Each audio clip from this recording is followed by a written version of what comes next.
Here comes the bull.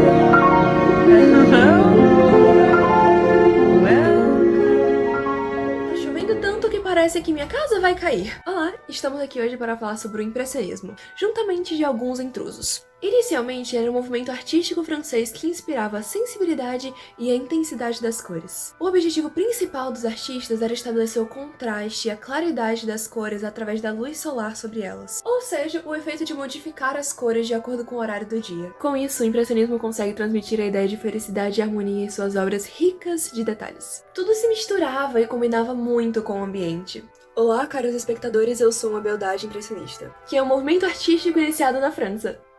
E olá para este ser intrometido também, o que faz interrompendo meu monólogo? Estou apenas complementando sua fala com um ponto de vista parcial de alguém que não está tão inserido no movimento, entende? Então, prosseguindo, não tenho culpa de ser a melhor do baile.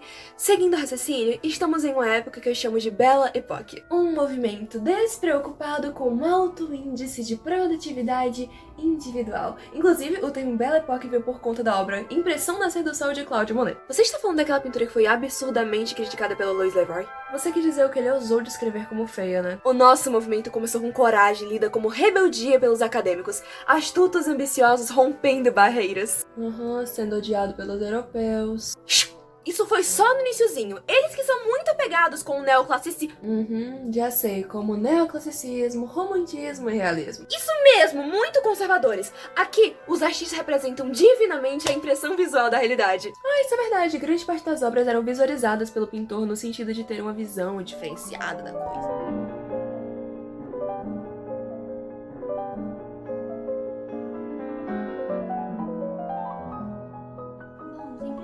Foram caracterizados principalmente pelo seu rompimento completo com o passado, pela pesquisa feita sobre a óptica e os efeitos ópticos, e por fim, o pertencimento a grupos individualizados e pinturas feitas para o exterior. Nas obras era evitado usar a tonalidade preta, então eles buscavam reproduzir as sombras e luminosidade de forma bem colorida, uma coisa que eu realmente não identifico. O contraste e as transparências luminosas auxiliavam no desvanecimento da forma, e ao perceberem a fonte das cores nos raios solares, procuravam representar a mudança no ângulo e a ampliação disso nas cores. Os temas retratados também costumavam ser de ambientes cotidianos. Bom, como já sabemos, a pintura foi o principal elemento artístico explorado pelo impressionismo, mas também o desenvolvimento de esculturas também está bastante presente nesse movimento, em que utiliza-se a fusão da luz com as sombras e obras inacabadas.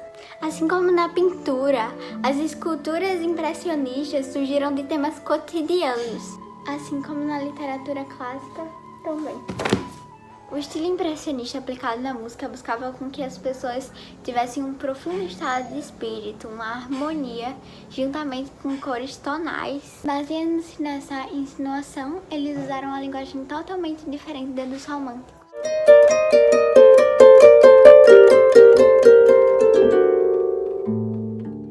Lá estava eu, num campo de trigo, na zona rural da França, colhendo flores, enquanto olhava pensativa, destacando-me por meio da luz do sol e trazendo a leveza e delicadeza do cotidiano.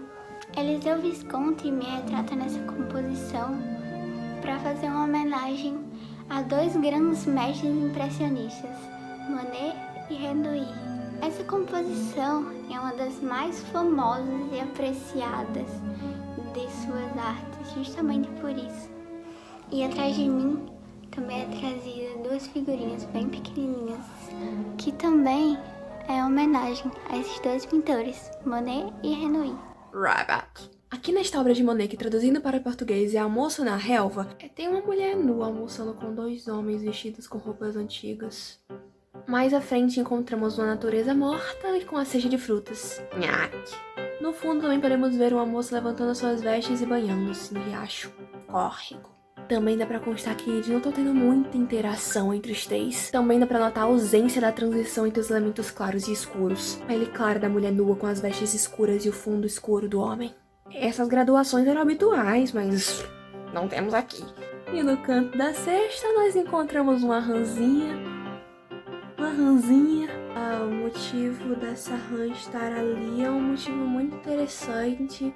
vem de uma expressão francesa, olha que chique, não é mesmo? Não tem um jeito muito delicado de falar isso. A expressão significa prostituta, pra enfatizar o fato da mulher estar sem roupas, mas a gente pode esquecer esses detalhezinhos e só focar na ranzinha bonitinha, né? Ai, Monet, Monet, onde estás tu, Monet, Monet, Monet? Monet, Monet, Monet, Monet, Monet. Nem a cesta de frutas escapou de uma metáfora. Ela faz referência a uma pintura de Rafael simbolizando a perda da inocência, e por esta virada significa que foi comida. Nhaque, nhaque. Poxa, mulher, você dificulta a minha vida. O fundo é redundantemente pintado e não tem profundidade, dando a impressão ao espectador de que não está acontecendo ao ar livre, e sim que a cena ocorre em um estúdio. A impressão é essa reforçada com a sombra, que não existe, no caso parece uma luz cortada de estúdio, tudo falso. A luz é intensa e direta, o que reduz a modelagem das figuras ao mínimo. O contraste aqui é muito presente entre o nu, o vestido feminino, masculino e o claro e o escuro. O cara é talentoso. Já vi Monet pintando essa ponta em torno de umas 7 vezes. Acho que ele tem um apego a esse local devido à sua beleza. Com efeitos de luz nos mastros e nos edifícios na margem a fundo, ele buscava retratar com efeitos de luz a composição complementar entre o azul e o laranja. E era no mínimo até intrigante como ele tentava demonstrar a geometria da ponta e dos pilares da ponta, da fluidez no riacho, pela forma que ele pintava, pelo jeito, tava em tudo. Oi! Portanto, podemos concluir que o impressionismo trouxe à tona um olhar mais sensível do que o habitual. Ou seja, através das cores da luz foi possível produzir obras com tons leves e contrastantes. Oi. Além disso, algumas obras apresentam figuras sem contornos nítidos, com o objetivo de dar ênfase às cores do ambiente em que estiverem. Seja um rio, um lago, um bosque, entre outros, o que o torna um estilo artístico único. Rabat! Em 25 de fevereiro de 1841, em Limoges, França, nasce Pierre-Auguste Renoir. Suas origens eram humildes, filho de um alfaiate e uma costureira. Mudou-se para Paris ainda criança e desde cedo já demonstrava seus talentos para as artes. Com 13 anos começou a fazer parte de um ateliê de porcelanas, replicando pinturas como aprendiz. E, com 19 anos, em 1862, começou a fazer parte da Academia de Belas Artes. Lá, ele estudava desenho e anatomia, e no mesmo ano começou a fazer parte do estúdio de Charles Grayle, onde virou amigo de 3 outros artistas um tanto quanto conhecidos. Assim, os 3 usavam e abusavam da luminosidade das cores, fazendo pinturas ao ar livre junto da natureza. As telas de Renoir eram consideradas exemplos perfeitos das mudanças trazidas pelas técnicas impressionistas, com pinceladas curtas e cores contrastantes postas lado a lado. Ele conseguia trazer com perfeição elementos como a luminosidade da pele ao ar livre e a vivacidade da vegetação. No ano de 1864 fez a sua primeira exposição, mas não conseguiu tanto reconhecimento assim. Porém, em 1869, junto com Monet, conseguiu finalmente consolidar o seu estilo de pintura, que eram muito fluidas, tinham a presença da luz solar e os personagens pareciam um esboço com pinceladas marcadas. Junto de outros artistas independentes, criou um projeto, e após a primeira exposição dessa escola de arte impressionista em 1874, Renoir começou a ganhar notoriedade e consolidar a sua carreira. Casou-se em 1890 com a modelo Aline Charigot e com ela teve 3 filhos, Claude, Jean e Pierre. À medida que envelhecia, continuava usando de sua marca registrada as pinceladas de pena de cenas rurais e cotidianas. Nos últimos 20 anos de sua vida, Renoir sofreu com sua saúde. Sendo portador de reumatismo, continuou pintando, mas com dificuldades. Ele amarrava o pincel em seu braço e continuou a pintar até o dia de sua morte. Assim, falecendo aos 78 anos em 3 de dezembro de 1919. Nascido em Paris, foi um pintor francês considerado um dos mais importantes da escola impressionista, Oscar Claude Monet. Ele sempre foi apoiado pela sua família para seguir no rumo da arte, menos pelo seu pai, que queria que ele seguisse no comércio da família. Porém, quando ele era criança, ele só pintava caricaturas e pequenos desenhos. Conheceu um pintor francês na praia que incentivou a seguir nesse ramo do paisagismo. A mãe de Monet morreu quando ele tinha apenas 16 anos, então ele foi morar com sua tia, que era pintora armadora. Monet serviu no exército, mas depois que ele saiu, ele decidiu fazer uma faculdade de artes. Porém, ele não ficou tanto tempo lá porque não gostou do tradicionalismo acadêmico. Então, ele foi estudar artes em Paris com diversos outros pintores. E daí eles criaram uma técnica de pintar efeitos de luz com pinceladas rápidas, que mais tarde essa técnica seria conhecida no impressionismo. Em 1870, Monet se casa com Camille. Camille é modelo, então ela vira inspiração de diversas de suas obras.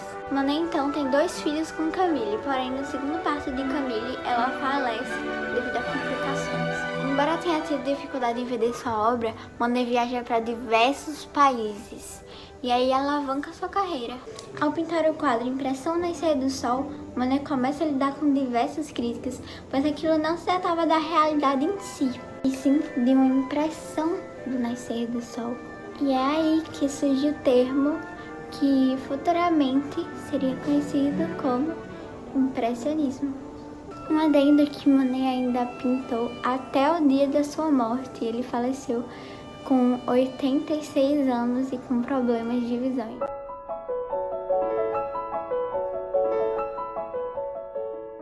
Eu nem lembro mais se isso ainda funciona.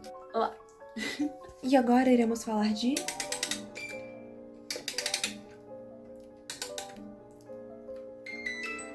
Edgar Degas. Elaine Germaine Edgar Degas. Conhecido como Edgar Degas, nasceu em Paris em 1834, dia 19 de julho. Foi um pintor, gravurista, escultor e fotógrafo francês. É conhecido por ser um dos principais rostos do estilo impressionista e por suas imagens da vida em Paris. Durante sua juventude, Degas estudou arte e direito. Lá por seus 20 anos, passou um tempo na Itália, onde pegou muita influência dos pintores clássicos. No início da década de 1860, começou a retratar a vida na capital de Paris, especialmente seus teatros, balés e cafés. Nessa época, ele conheceu o artista Edgar Monet e teve contato direto com o impressionismo. Embora antes mesmo disso, suas pinturas já se assemelhavam muito ao impressionismo com base no seu uso da luz e das cores. Porém, se diferenciava no fato de gostar de retratar mais pinturas internas, cenários internos. A maioria dos impressionistas sempre pintava muito ao ar livre e retratava as paisagens externas, enquanto Degas preferia ficar em suas galerias. O seu tema principal focava na figura humana. Bailarinas, lavadeiras, cantoras de cabaré, mulheres se banhando são figuras constantes nas obras do artista. Ele se dedicou a várias áreas da arte e muitas técnicas, gostava de experimentar texturas e criar imagens. Ele passou seus últimos anos longe do contato social e por volta de 1885 começou a ter problemas de visão. Oh, coitadinho. Mas continuou trabalhando até 1912. E aqui chegamos na notícia de que Edgar Degas morreu em Paris em 27 de setembro de 1917.